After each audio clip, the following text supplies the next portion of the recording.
All right, let's dive deep into sacred geometry today. I love it. And we're going to be working with Randall Carlson's The Meaning of Sacred Geometry Part 2. What's the point? Oh, nice. So for listeners who haven't heard any of our previous deep dives on sacred geometry, Yeah. uh, I've always had a fascination with this idea of this hidden language of creation, Totally. like there's something deeper Yeah. to shapes and forms Absolutely. and like the universe isn't just randomly thrown together. Yeah, like it's not just random. Stadium. It's not just chaos. Like there's an order, there's an intelligence behind it. Right. An intelligence that we can maybe tap into Oh. through these shapes and forms. So, Yeah, and Carlson really hits on that, I think, in his description of sacred geometry. yeah. He talks about it as this contemplative practice Yeah. that helps us to recognize these fundamental creative processes that are happening at every scale. Okay. So it's not just about memorizing formulas and theorems and stuff. Not at all. No, it's Yeah. it's much more about understanding the essence of these forms Yeah. and how they connect everything. So a circle isn't just a circle. It's Right. It's the orbit of a planet. It's the spin of an atom. it's the cycle of life and death. Exactly. Yeah. Yeah. It's these universal principles that are embedded in these shapes. I'm starting to get it. And this isn't a new idea, right? No, not at all. Oh. I mean, the ancient Greeks were all about this. Oh, yeah. I mean, to even enter Plato's Academy, you had to have a pretty solid grasp of geometry. Really? Wow. Yeah, they believed that studying these perfect forms was the key to unlocking the secrets of the universe. Like it was a prerequisite. Well, like Geometry 101. Never pressure. Exactly. But it shows how important they considered this knowledge to be. But why geometry specifically? Well, think about it. Geometry is the study of points, lines and shapes, the building blocks of everything we see and experience. The foundation. Exactly. And they saw these elements as reflecting a deeper order, a cosmic blueprint. Like the universe was designed. In a way, yes. And there's this amazing quote from the 18th century that really captures this idea. It says, "Before all things were, there was a point." Ooh, I like that. It gives me chills. Right. It's like saying that even before the universe as we know it existed, there was this single point of potential. The seed of creation. Exactly. And that brings us to another mind-blowing concept. God is a geometrician. Ooh.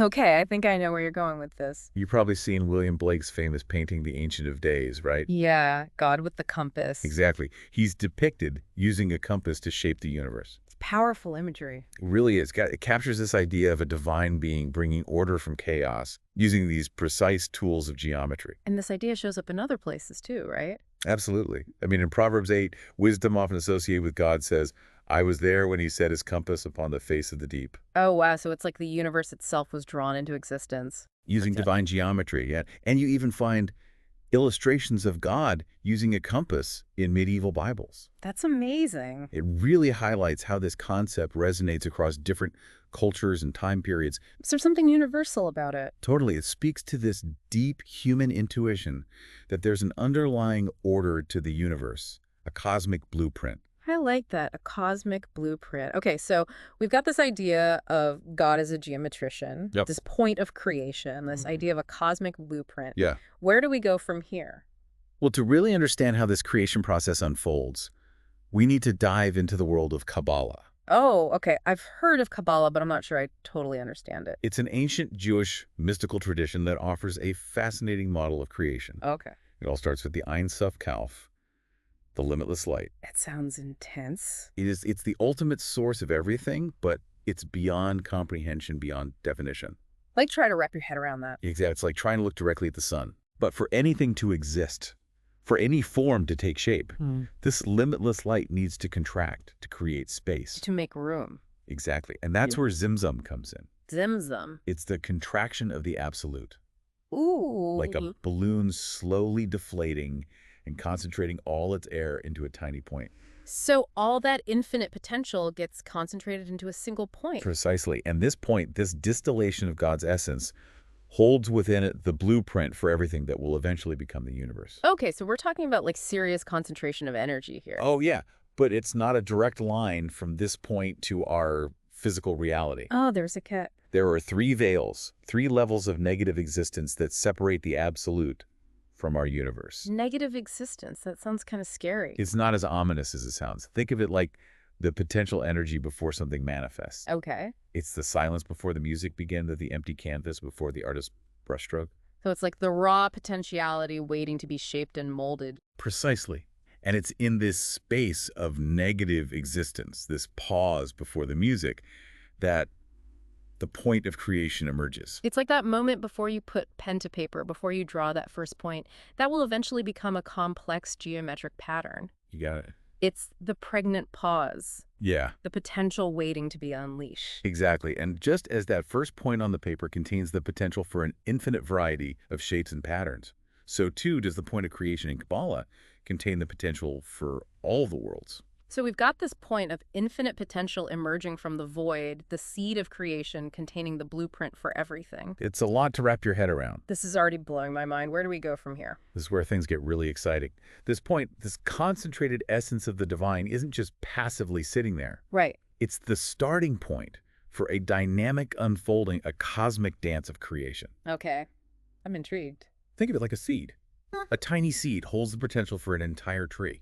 Oh, okay. From its roots to its leaves, all encoded within its structure. So this point of creation, the seed of the universe, contains the blueprint for everything. That's the idea.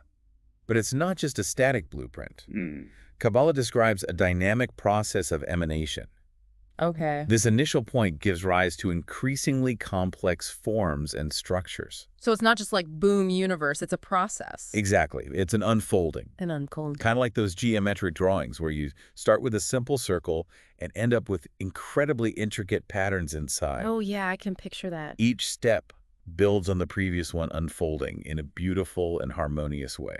A symphony of creation. Exactly, orchestrated through the principles of sacred geometry. So this ancient concept of creation as a geometric process, Yeah. what does it mean for us today? Why should we care about this? Well, it offers a profound shift in perspective. Instead of seeing the universe as this random collection of things, Yeah. we can begin to understand it as a deeply interconnected and purposeful reality. We're not just accidents.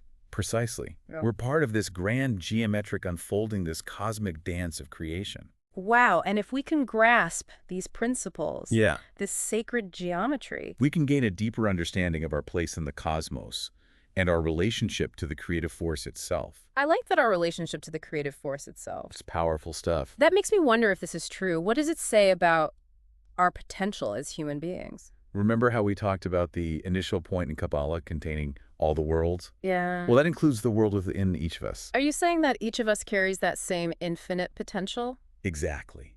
Just as that single point contained everything needed to create galaxies and stars, our own consciousness holds within it the seeds of limitless possibility. That's a mind-blowing thought. But if we have all this potential, why don't we see it manifest more often in our lives? Why do we get stuck in routines and limitations? That's where the real work begins. Just like a skilled geometrician needs to understand the principles and techniques of their craft, we need to learn how to work with the creative forces within ourselves. So it's not just about understanding the universe out there, it's about understanding the universe within us. Exactly. And to do that, we can look to some of the key principles found in sacred geometry. Okay, I'm ready for another aha moment. What are some of these principles? Well, let's start with something you've probably heard of, the golden ratio. Oh yeah, the golden ratio. I vaguely remember learning about that in math class. Something to do with spirals and proportions? You got it. The golden ratio, often represented by the Greek letter phi, is approximately 1.618. It appears throughout nature, from the spiral arrangement of seeds in a sunflower to the proportions of the human body. So it's like this hidden code that governs the way things grow and take shape. Precisely. And then there's the Fibonacci sequence, which is closely related to the golden ratio. Remind me what that is again? It's a series of numbers where each number is the sum of the two preceding ones, 0, 1, 1, 2, 3, 5, 8, 13, and so on. And guess what? This sequence pops up everywhere in nature, too. No way. You see it in the branching patterns of trees, the arrangement of petals on a flower, even the spiral of a nautilus shell. So these seemingly abstract mathematical concepts are actually woven into the very fabric of reality. It is. And these are just two examples. There are countless other geometric principles at play, all contributing to the beauty, harmony, and interconnectedness we see in the universe. My mind is officially blown. But I have to ask, how does understanding these principles actually help us in our lives? Right. It's not like we can just go around measuring everything with the golden ratio. Exactly. Well, it's not just about measuring things. It's about recognizing the patterns and connections in our experiences, aligning ourselves with the flow of universal energy, and consciously choosing to create a reality that reflects our highest potential. So it's about tapping into those same creative forces that shaped the Yeah. universe and using them to shape our own lives. Exactly. And that's where things get really interesting. By studying and contemplating these principles, we can start to see how they play out in our own lives, Hmm. in our relationships, our careers, our creative endeavors. Okay. It's like unlocking a secret code that reveals the deeper meaning and purpose behind everything. So it's not just some abstract philosophical concept. Yeah. It's a practical guide to living a more meaningful and fulfilling life. It is, and it's a journey of continual discovery. The more we explore these ideas, the more we realize how much more there is to learn. It's like peeling back the layers of an onion, each layer revealing new depths of understanding. Okay, I'm feeling super inspired to dive deeper into all of this. But before we go there, I have a question that's been nagging at me. I'm all ears. If we humans are supposedly made in the image of this divine geometrician, why do we make so many mistakes? Why does the world feel so messy and chaotic sometimes? That's a great question, and it leads us to a crucial point about understanding sacred geometry. It's not about achieving perfect static forms. Okay. It's about embracing the dynamic interplay of order and chaos, the constant flow and transformation that's inherent in the universe. So it's not about striving for some unattainable ideal of perfection. Right. It's about recognizing the beauty in imperfection, the dance between order and chaos that creates the richness and diversity of life. Exactly. Think about it. A perfectly straight line might be geometrically perfect, but it's also kind of boring, right? I see what you mean. It's the curves, the imperfections, the unexpected turns that make life interesting and beautiful. I like that. It takes the pressure off a bit. It's not about getting everything perfectly aligned. Yeah. It's about embracing the messiness and finding the beauty within it. And remember, even in chaos, there are patterns. Just look at the swirling patterns of a hurricane or the seemingly random distribution of stars in the night sky. There's a hidden order, a deeper geometry, even in the most unpredictable phenomena. So it's like there's always a deeper level of meaning, a hidden geometry waiting to be uncovered if we look closely enough. Precisely. And that's where the real adventure begins. So much to think about. Where do we even begin to apply this in our lives? Well, it starts with awareness. Becoming more attuned to the patterns and connections that surround us. Okay. Start by observing nature. Look for the golden ratio and Fibonacci sequence in the things you see every day. So like what kinds of things? Notice the spirals in a pine cone, the branching patterns of a tree, the arrangement of petals on a flower. I've always been drawn to those kinds of patterns, but I never realized there was a whole philosophy behind them. And once you start seeing these patterns, you'll be amazed at how often they appear. You can even bring these principles into your own creative endeavors. Oh, really? Yeah.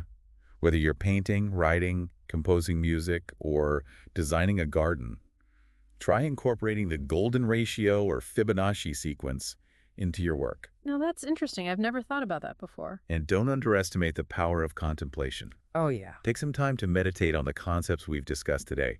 Imagine that point of creation, the unfolding of the universe, the patterns that connect everything. It's like we're training our minds to see the world in a whole new way. Exactly.